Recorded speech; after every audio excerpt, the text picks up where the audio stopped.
মাননীয় প্রধানমন্ত্রী তো নাই, থাকলে ভালো হতো, সামনাসামনি কথা বলতে পারলে এটা ইসলামের নিয়ম। তবে উনি যেখানেই থাক উনি শুনছেন, উনি নিশ্চয় শুনছেন, অথবা শোনানোর মতো প্রচুর লোক আছে।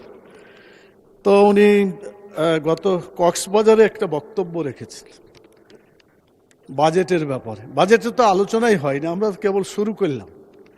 উনি বলছেন যে, মানে জামাতকে লক্ষ্য করে, আমাদের বিরোধী দলকে লক্ষ্য করেই বলছেন যে ওনারা এটাকে গণবিরোধী বাজেট বলেছেন, আর এখানে ওনারা মদ এবং সিগারেট এর মূল্যকে কমানো হয়েছে, এটা বাড়ানো হয়েছে, কিন্তু এটাতে আমরা নাকি প্রতিবাদ করেছি যে কেন বাড়ানো হলো।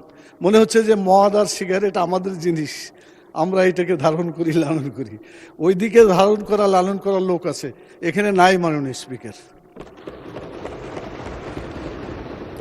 তো এটা আমার মনে হয় মাননীয় প্রধানমন্ত্রী তিনি যদি বিবেচনা করেন যে তিনি প্রধানমন্ত্রী সকলের, 18 কোটি মানুষের, সব দলের, সব গ্রুপের, সব ধর্মের, তাহলে ওনাকে কথা একটু সুন্দর করে বললে আমার মনে হয় দেশটারও মর্যাদা বাড়বে, সকলের ইউনিটিটা অক্ষত থাকবে, সমালোচনার হার কমবে মাননীয় স্পিকার।